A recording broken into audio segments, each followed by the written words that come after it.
Bom dia, amados irmãos. Em nome de Jesus, mais um dia de quarentena, né? Amados irmãos da EBD em Casa, da Igreja Cristã Nova Vida aqui de Maricá, nós estamos numa quarentena, precisamos nos conectar com o Criador mesmo assim, somos a Igreja de Cristo, cada um na sua casa, nós somos a Igreja, mas estamos aflitos e na expectativa de voltarmos a nos reunir, porque a comunhão é muito boa a gente ter a nossa comunhão. Eu tenho saudade de todos vocês, de estarmos juntos, né?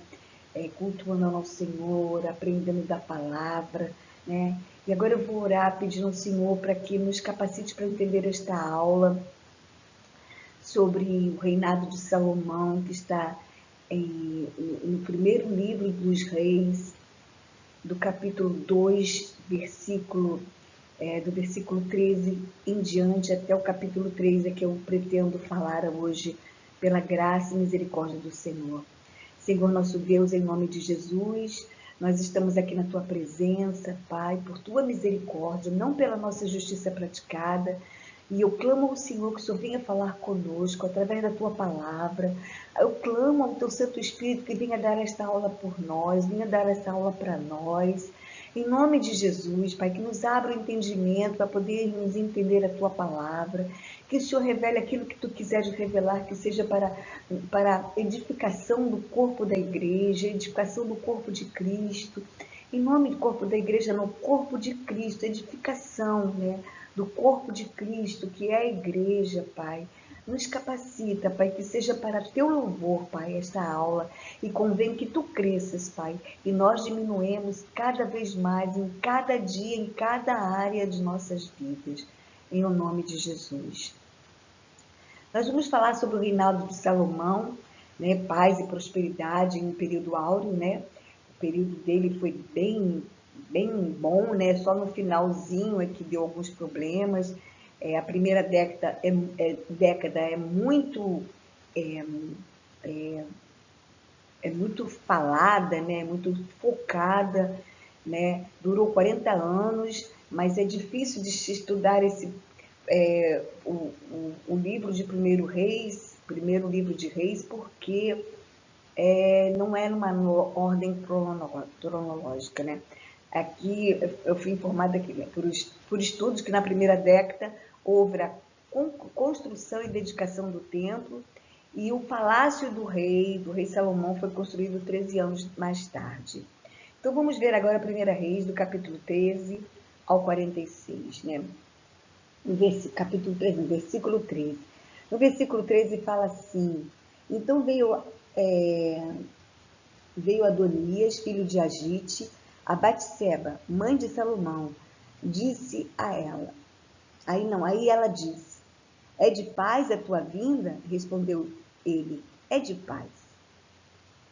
Aí ele falou assim: uma palavra eu tenho para te dizer. E ela disse: pode falar. Ele: bem sabes que o reino era meu, e todo Israel esperava que eu reinasse, ainda que o reino se transferiu a outro, né? E veio a ser de Salomão, meu irmão, porque do Senhor ele o recebeu. Ele aqui, ele mostra para Betseba, primeiro ele quer culpá-la, né? Nós vamos passar aqui para o segundo slide, né? Primeiro ela quer culpá-la, ele, Adonias, quer culpar, né? E depois ele foi hipócrita, né? Coagindo Betseba, ele jogou uma culpa sobre ela para que ela fosse interceder por ele a Salomão. Né? Então ele quis primeiro jogar uma culpa. E quando ele falou, porque o Senhor o escolheu, isso foi hipocrisia da parte dele, porque se ele aceitasse que o Senhor escolheu, né, ele não ia ficar insistindo de querer tomar o trono do rei. Né? Aí, o que ele pediu? Que desse a ele Abisag. Abisag, nós aprendemos logo no início do capítulo 1 do livro do 1 Reis, que foi... Abisag foi aquela jovem sunamita que aquecia o rei na sua velhice, né? Aí, Ele pediu para que Batseba fosse lá falar com o rei Salomão, pedindo que ele desse a Abisag para ele casar com ela, para ele ficar com a Abisag como esposa. Aí Batseba foi lá, né, falou com o rei, né, o rei Salomão, né, ama a mãe, claro, amava a mãe, e botou um trono para ela também, senta aqui do meu lado, tudo carinhoso. Aí quando ela fez esse pedido, Salomão falou assim: isso aí não vem da tua parte, mãe. Ele não diz isso na Bíblia, mas eu que estou aqui parafraseando, né? Ele entendeu que aquilo não vinha da parte da mãe dele, né? Ele até ficou nervoso com ela. Você vai pedir só Abisag, não quer pedir o reino para ele também não, né? Ele entendeu que era uma provocação de Adonias, né? Porque para mostrar para todo o povo que ele era o herdeiro verdadeiro, porque geralmente ao outro rei poderia ficar com as esposas, né? As concubinas do rei, né? Então ele quis mostrar que ele era o rei verdadeiro, né? E ele que teria sido rei, ele queria mostrar isso para o povo, né? E ainda bem que Salomão entendeu e falou assim, não, isso aí tem, como é que se fala? Uma cilada, né? Pois é, tem uma cilada. Betseba foi inocente, né? Sem malícia, mas ela foi uma tola, né? E foi insensata. Ela não pensou direito, ela aceitou aquela culpa, né, que Adonias jogou sobre ela e foi insensata. Então, Joabe pegou Benaia, que ele botou como comandante no lugar de Joabe, né, já tinha colocado, né, e mandou matar Adonias, né? Aí no versículo 26 ao 27, vamos aprender sobre a expulsão de Abiatar, né? Abiatar, todos sabem que era um sacerdote, né? Vamos ver aqui né? O próximo slide. E Abiatar, ele era um sacerdote, ele é que sobrou,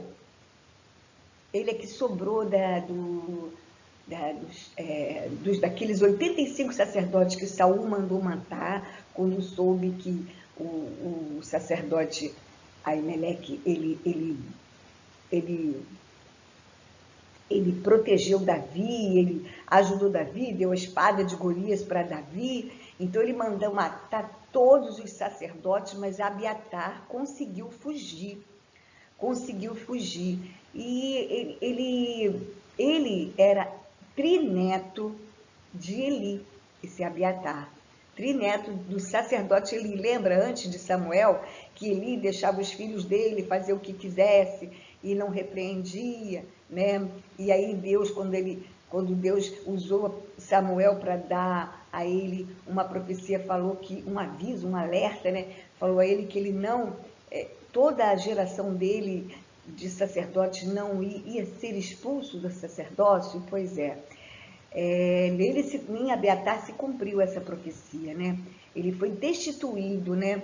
Quando fala assim, e a Abiatar, no versículo 26 do capítulo 2, o sacerdote disse ao rei, vai para Ananote, para o teu campo, porque és homem digno de morte. Porém, não te matarei hoje, porquanto levaste a arca do Senhor Deus diante de Davi, meu pai, e porque te afligiste com todas as aflições de meu pai. Quer dizer, ele sabia que Abiatar ajudou muito o pai, mas que depois se virou para o lado de Adonias. Foi corrompido, né? Nós tem que ter muito cuidado. Hoje em dia acontece isso também na política, né? Que está do lado de um, daqui um cadinho se corrompe, vai para o lado de outro, né? E existe isso, existia naquela época, né? O ser humano, em Jeremias 17 fala assim, enganoso é o coração. Enganoso é o coração. Não sei se é Jeremias 17 não, gente, vocês desculpa, depois eu vou dar uma olhadinha.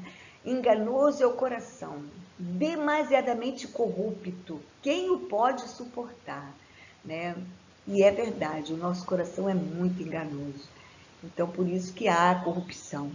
Então, para Abiatar, a condenação no reino de Salomão foi sair de ser sacerdote lá para Ananote, para a casa dele. E ser destituído de ser sacerdote. Agora vamos ver do versículo 28 ao 35. Quando Joabe, quando fala assim, chegando esta notícia a Joabe, porque Joabe se tinha desviado seguindo Adonias, né? Adonias, ainda que não se desviava segundo Abisalão, fugiu ele para o tabernáculo do Senhor e pegou nas pontas do altar de novo. Ele gostou do que Adonias fez, né? Naquela época tinha esse hábito, esse costume, e aí ele foi e pegou nas pontas do altar também. E aí, quando Salomão ficou sabendo, mandou ir buscar para matar do Joabe, porque ele teria que se livrar dessas pessoas, porque essas pessoas iriam se voltar contra o reino, iam ser rebeldes, né? E Davi aconselhou ele, faz com sabedoria, usa de sabedoria para ver, porque Joabe não era um homem inocente, ele fez muita coisa boa para Davi, mas ele tinha um coração traiçoeiro, né? Então, a gente tem que ver na palavra de Deus, em 1 Coríntios 13, fala que não adianta você entregar seu próprio corpo para ser queimado, se não tiver amor.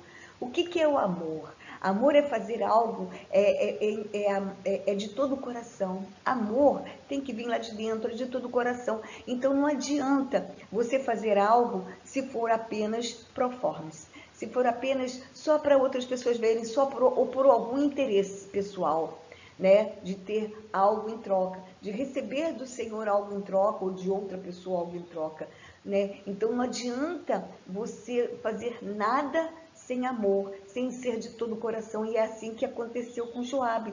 Não era de todo o coração, por isso ele pegou nas pontas do altar, né? Mas não foi com sinceridade, foi só para se ver livre da morte, mas aí não adiantou, né? Ele falou assim, não adianta, que ele sabia que ia morrer, né? Então ele falou, não adianta que eu não vou sair daqui das pontas do altar. Aí, conforme está escrito em Êxodo, né? Que eu falei da outra vez, mesmo se a pessoa fosse culpada, mesmo que ela pegasse nas pontas do altar, ela seria morta, né? Então, hoje em dia, né? Nós temos a cruz de Cristo, conforme eu falei. A cruz de Cristo significa as pontas do altar em que nós temos que nos aquedados, segurar, né? Ficar ali contrito, mas que seja de todo o coração, de todo o amor, porque nós estamos agora no tempo da graça.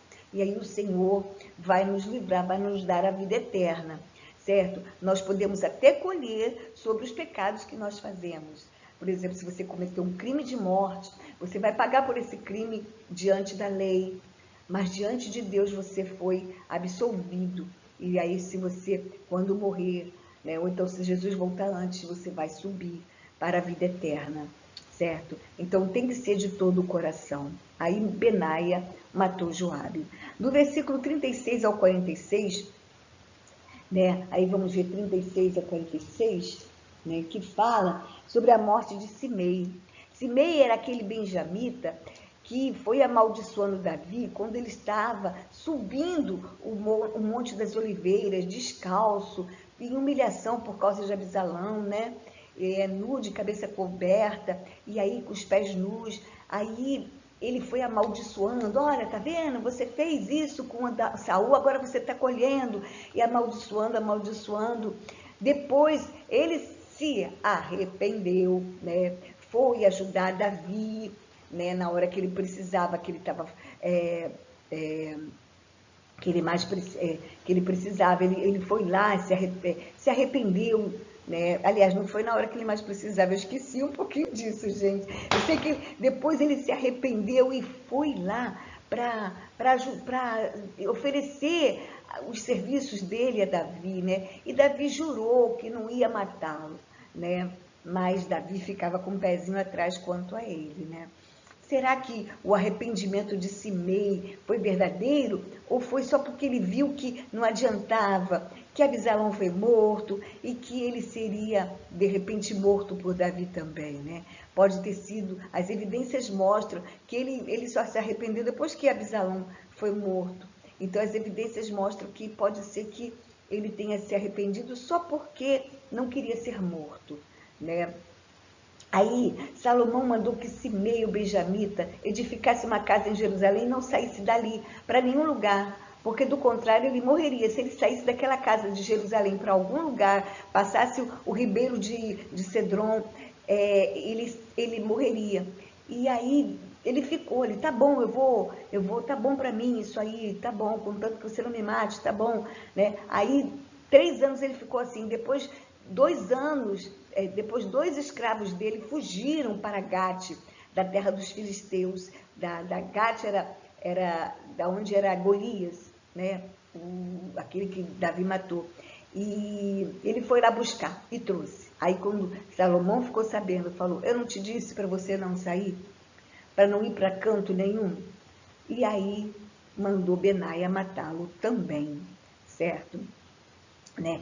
E aí, o que acontece? Salomão colocou Benaia como comandante do exército no lugar de Joabe, botou Zadok no lugar de Abiatar, certo? E Benaia, ele também se viu livre porque poderia lá na frente se rebelar, né?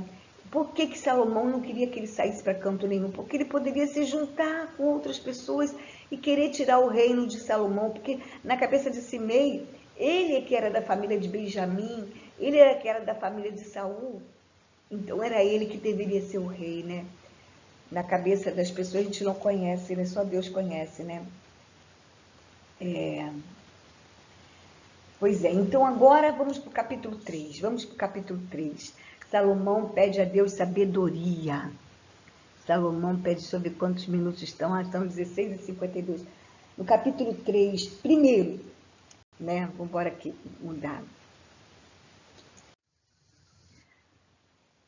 Por tudo que aconteceu a Simei, o fim que Davi pediu para Salomão ter cuidado, acredita-se que o arrependimento de Simei não foi sincero, por isso a sua morte. Capítulo 3. Salomão ora pedindo a Deus sabedoria, e Salomão, do 1 a 2, fala que Salomão casou com a filha de Faraó, né? Quer dizer, ele foi ser genro de Faraó, olha só, começou, né, aqui está falando no primeiro versículo, Salomão aparentou-se com Faraó, rei do Egito, pois tomou por mulher a filha de Faraó e a trouxe à cidade de Davi até que acabasse de edificar a sua casa, a casa do Senhor e a muralha à roda de Jerusalém. Quer dizer, ele queria, e diz aqui, né, no versículo, depois eu falo do versículo 3, ele se apaixonou, né? Deve ter se apaixonado pela filha de Faraó, né? Porque começou as alianças, né? Porque era tempo de paz. Em tempo de paz, todo mundo quer fazer aliança com quem está em paz, com quem está próspero, com o reino próspero. Então, eu creio que Faraó foi tentar fazer uma aliança com Salomão, e ele deve ter se apaixonado pela filha de Faraó, né? E aí casou, se aparentou, foi ser genro do rei, né? Casou com a filha de Faraó. Começou mal a sua vida sentimental, porque a gente tem que casar o certo, gente, é se casar. Quando a gente casa antes de conhecer Jesus com uma pessoa que não teme a Deus, tudo bem, mas o certo é você rejeitar as paixões que são com pessoas que são contra a nossa fé, porque lá na frente vai dar problema. Ou a gente vai dar problema, vai acabar se separando por causa das brigas, ou então a pessoa vai fazer da nossa vida um inferno, ou então a gente vai acabar passando para o lado de lá. É muito difícil um casamento assim, que você case com a pessoa que seja de outra fé e ela passe para o lado do Senhor. Existe, porque tem vários exemplos, mas é bem mais raro, é bem mais difícil, né? Então a sua vida sentimental começou bem mal. Aí do versículo 3 ao versículo 15 do capítulo 3 do primeiro livro de Reis, diz assim, eu achei lindo isso aqui, ó. Salomão amava o Senhor, andando nos preceitos de Davi seu pai, porém sacrificava ainda nos altos e queimava incenso, né? Então, Salomão amava o Senhor, ele queria dar o melhor de si para Deus. Quando fala que Salomão amava o Senhor, ele queria dar o melhor de si, né? Assim, aí é quando nós estamos apaixonados pelo Senhor, né? Ele teve experiências com o Senhor maravilhosas, então ele queria dar o melhor de si, ele queria fazer o templo para o Senhor, né? Então ele queimava incenso e sacrificava ainda nos altos. Nos altos eram, porque os judeus procuravam sempre colinas, né, lá no alto para sacrificar seus holocaustos, seus sacrifícios, para adorar ao Senhor. Quando não tinha assim, um lugar alto para ir, eles faziam um tablado de pedra, né, de cimento, alguma coisa assim, ou em cima de alguma rocha, e sacrificava ali. Né? Então, os povos pagãos também faziam isso com seus deuses. Por isso, mais ainda ardia no coração de Salomão de fazer o templo para o Senhor, né? De poder ficar somente ali, o templo para adoração ao Senhor, para separar o Senhor dos outros deuses que não eram, na verdade, deuses. Então, Salomão, o lugar, o alto maior era em Gibeão, onde todos os judeus geralmente ofereciam sacrifícios. Mas era o principal lugar de adoração, onde ficava o tabernáculo. Mas aí apareceu o Senhor, ele ofereceu 1000 holocaustos para Deus. E aí apareceu o Senhor a Salomão, e aí, em sonhos, gente, foi em sonhos. Quer ver do versículo 6 a 9, eu vou ler agora, do versículo 6 a 9. Que fala assim, ó. De grande benevolência, foi Salomão que falou para Deus na oração dele. De grande benevolência usaste com o teu servo Davi, meu pai, porque ele andou contigo em fidelidade e justiça, em retidão de coração perante a tua face. Mantiveste-lhe esta grande benevolência e lhe deste um filho que se assentasse no seu trono, como hoje se vê. Agora, pois, ó Senhor meu Deus, tu fizeste reinar teu servo no lugar de Davi. Não passo de uma criança, não sei como conduzir-me. Né? Eu estou no meio desse povo e que elegeste, eu não sei, ele é muito grande, muito numeroso, que não se pode contar. Me concede um coração compreensível para julgar o povo, né? E me concede, né, para que eu possa discernir do bem, entre o bem e o mal, para que eu possa julgar esse povo. Estas palavras agradaram ao Senhor, né? E aí o Senhor falou assim, né? O Senhor falou, quer ver aonde diz aqui, ó. Já que pediste esta coisa e não pediste longevidade, nem riquezas, nem morte dos teus inimigos, mas pediste entendimento para discernires entre o que é justo, eis que faço segundo as tuas palavras, dou-te coração sábio e inteligente, de maneira que antes de ti não houve teu igual, nem depois de ti o haverá. Também até o que não me pediste eu te dou, tanto riquezas como glórias, que não haja teu igual entre os reis por todos os teus dias. Sempre existe um ser do Senhor, uma condição. Se andares nos meus caminhos e guardares os meus estatutos e os meus mandamentos, como andou Davi teu pai, prolongarei os teus dias. Né?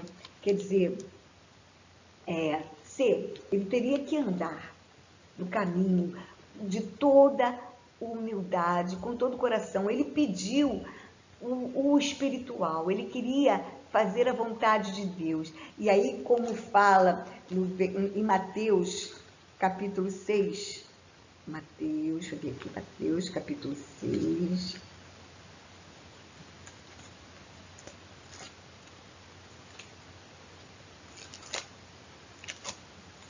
capítulo 6, versículo 33, fala assim: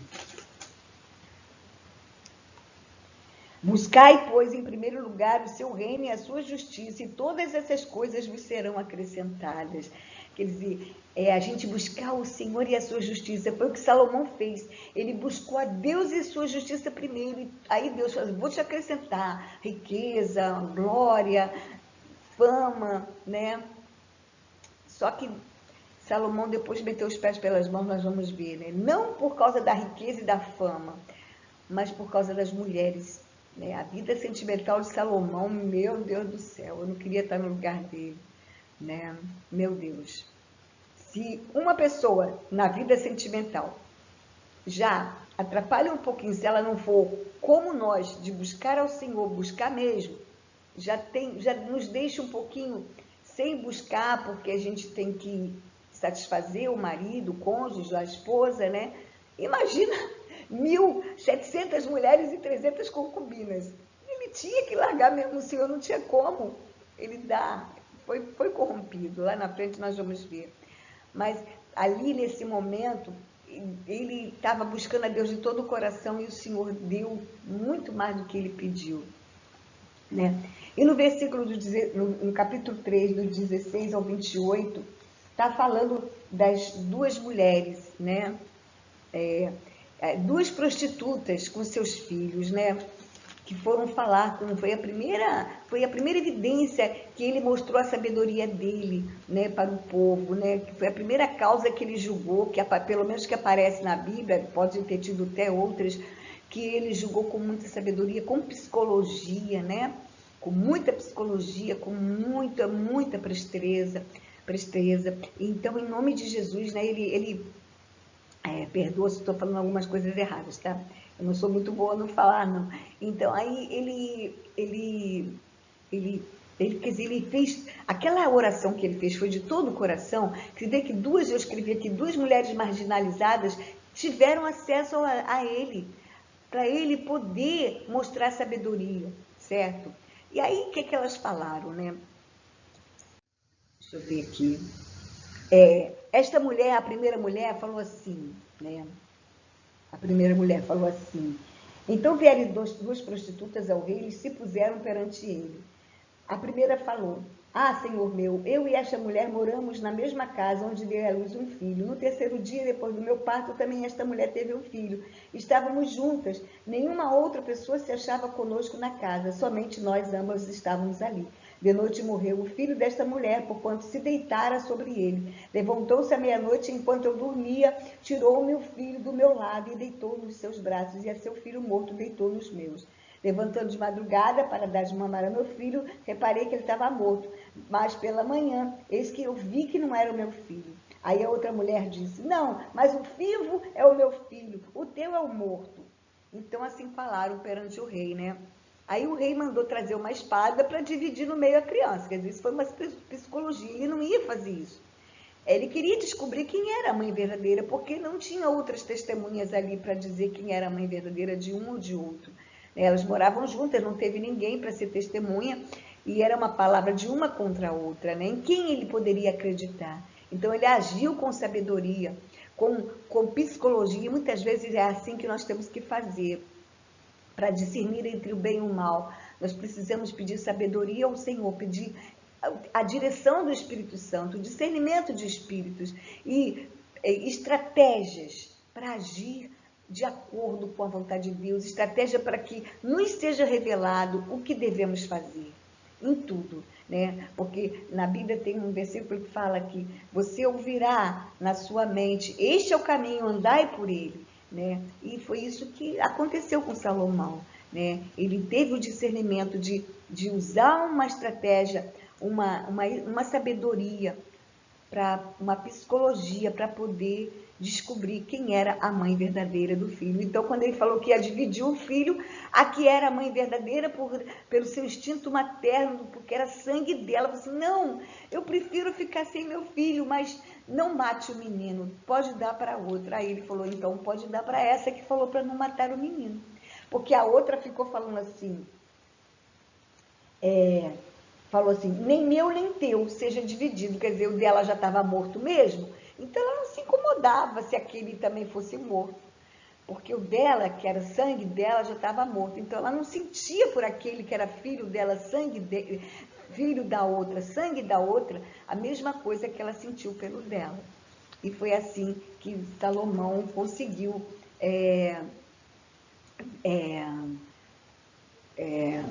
descobrir com sabedoria, né, esse caso. E por muitas outras coisas, né, ele teve sabedoria, né. Então o rei mandou que desse o menino vivo à primeira, pois esta era a mãe, né. Todos que ficaram sabendo tiveram um profundo respeito ao rei, pois reconheceram a sabedoria e justiça divina por meio das ações de Salomão. Graças a Deus, quer dizer,